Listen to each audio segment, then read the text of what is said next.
Ada teguran yang tegas dan keras seperti ini, selepas ini produser ke, penerbit ke, penulis skrip ke, pelakon ke, tolong ingat sampai bila-bila, sampai kiamat, sampai akhirat.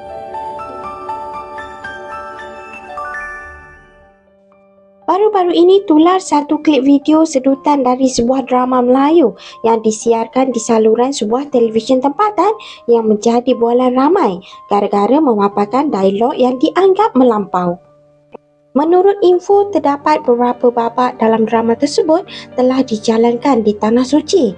Namun beberapa dialog yang dituturkan oleh pelakon didakwa seolah-olah tidak menghormati Tanah Suci tersebut. Perkara itu telah mendapat perhatian daripada pendakwah terkenal iaitu Ustazah Asma Harun yang memberikan penjelasan dan kritikan mengenai isu terbabit. Beliau menegaskan dialog itu tidak wajar dipertuturkan, malah beliau turut menegur pihak produksi agar meneliti drama tersebut terlebih dahulu sebelum disiarkan kepada penonton bagi menjaga sensitiviti umat Islam. Bayangkan, saya ulang lagi sekali tu apa sekali ayatnya. Hei perempuan, kau dengar apa aku cakap depan makam Rasulullah ni, aku cakap depan muka kau, kalau raya benci aku akan pastikan dekat tanah haram ni juga engkau mampus. Kadang PM diorang ni, saya ada tindakan saya PM belakang artis-artis yang melampau sangat, termasuk artis bukan Islam. Kau dah melampau sangat, tapi tulis di video-video mereka dulu dengan nama rasmi, dengan page rasmi, dengan Instagram rasmi, dengan TikTok rasmi. Ikutkan memang naiklah nama saya, cuma diorang cakna atau tidak, diorang nak layan atau tidak. Sebab itu kita bukan selalu gunakan medium seperti ini, tapi bila tidak dilayan, tidak dipandang, tidak diendahkan, akhirnya saya akan gunakan medium ini. Dan saya lihat alhamdulillah medium ini banyak diberi perhatian oleh pihak-pihak. Nanti ada pihak yang screenshot. Tengok sebenarnya dia jadi naik sebab ramai sangat orang dah tegur. Orang awam dah tegur, hampir semua tegur, tak ada pun yang support. Kebanyakan 98% semua yang tegur tak bersetuju dengan dialog tersebut.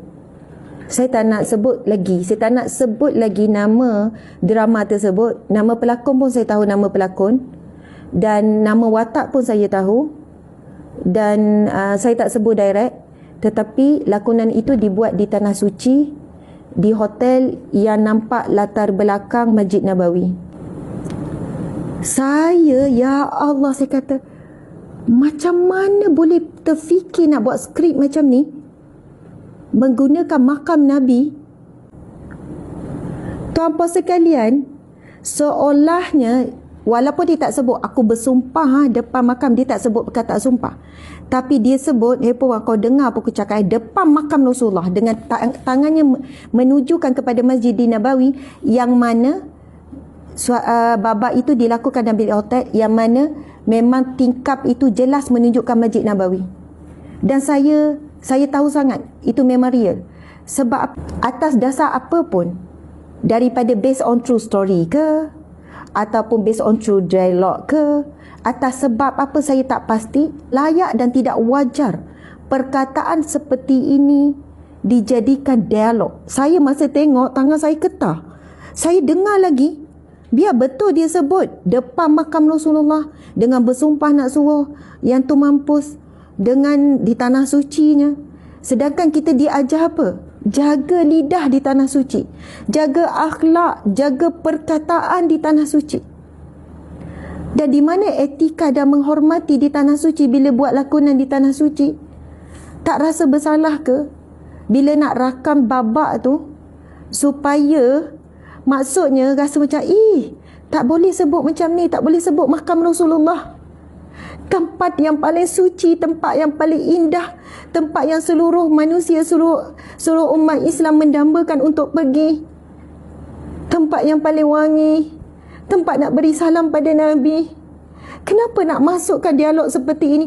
Nak berjanji kepada suami contohnya, abang-abang, depan makam Rasulullah ni, saya berjanji dengan awak, depan makam Rasulullah saya akan jadi isteri yang baik. Contoh nak berjanji yang baik pun macam bukan kata tak sampai hati, macam tak layak, tuan-puan sekalian.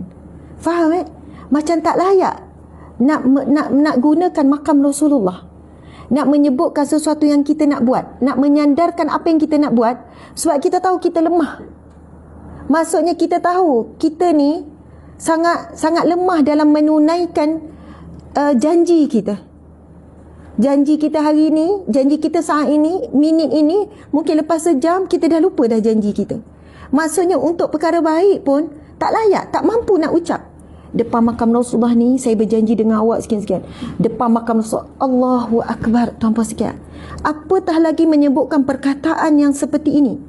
Depan makam Rasulullah ni, depan muka kau ni, sekian-sekian, di tanah suci juga, aku pastikan kau mampus. Bayangkan, saya ulang, saya takut saya salah, saya minta tim dengar, saya minta tim tulis balik, lepas tu saya minta tim download. Saya sebutkan begini tuan-puan sekalian, nak jadi viral, nak dibenci ke, nak dimarah ke, nak dibenci ke, saya menghadapi, saya minta maaf sangat. Saya tak tahu, saya tak cek lagi siapa producer, siapa penulis skrip, siapa semua. Tetapi pelakon, bila diberi skrip seperti ini, janganlah kita berdalih, janganlah kita seolahnya bukan orang yang merdeka, seolahnya kita ni dijerut, kalau tak baca skrip ni, kau tak boleh berlakon dah, kau tu sekian-sekian. Kita adalah umat Islam yang merdeka, kita ada hak untuk bersuara. Kita boleh bercakap tidak, saya tak nak guna skrip ni di tanah suci. Dan sekiranya, saya tak pastilah, mungkinlah ada jawapan lepas ni, oh bukan di tanah suci, itu background saja, sebenarnya bukan masjid.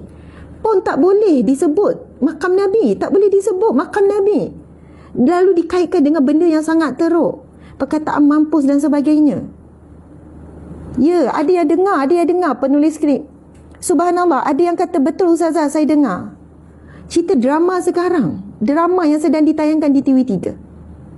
Subhanallah, saya ni tangan ni serang sejuk menggeletar. Subhanallah, muslimin muslimat, bayangkan sebut makam Nabi, bersumpah.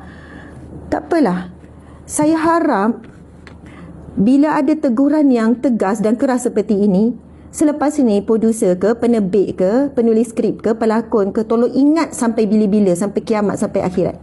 Tolong ingat, umat Islam kita semakin kuat bersuara. Bukan saya je bersuara, suara saya akan disambut.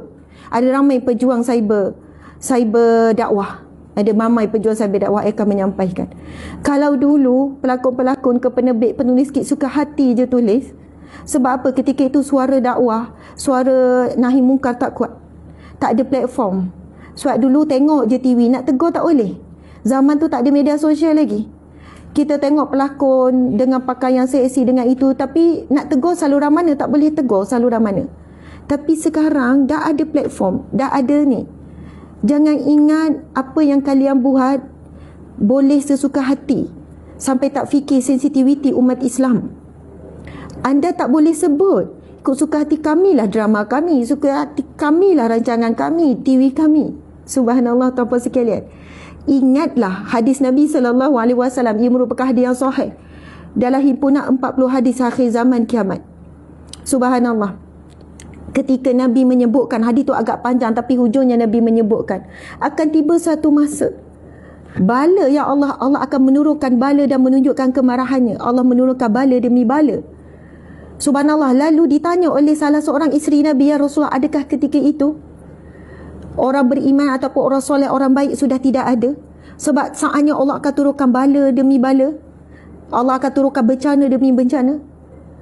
Kemudian apa Nabi jawab? Tidak, sebenarnya orang-orang Islam, orang baik ramai ketika itu, tetapi kerana keburukan terlalu berleluasa, kerana maksiat terlalu berleluasa, kerana apa? Kerana tidak ada lagi perjuangan, ataupun Nabi menjelaskan tidak ada lagi mereka yang ingin menegur kemungkaran. Tidak ada lagi mereka yang nak mencegah kemungkaran, tuan-puan sekalian. Sebab itu mereka tak boleh kata ikut suka hati. Kalau Allah nak turunkan bencana, Allah turunkan kemarahan, kemurkaan, bencana itu akan menimpa bukan mereka yang menjadi punca kemurkaan Allah saja, bukan akan menimpa mereka yang mengundang kemarahan Allah saja, tetapi ia akan menimpa kepada seluruh mereka yang berada dalam lingkungan kawasan yang diturunkan bencana Allah, termasuk orang-orang yang baik, orang-orang beriman, orang yang soleh. Namun jika berlaku kematian yang berbeza. sama ada husnul khatimah ataupun su'ul khatimah. Jadi ini bukan bercakap, saya bercakap bukan soal kepentingan diri saya. Kalau kepentingan diri saya nak saya disukai ramai. Biar artis pun suka, biar penerbit pun suka, biar orang seni pun suka saya. Kan kita kan suka disukai orang. Tetapi jika kita nak disukai orang dengan jalan kemurkaan Allah, sebenarnya kita bukan sesiapa. Melainkan kita adalah hamba yang dibenci oleh Allah. Walaupun disukai, disayangi, disenangi oleh manusia.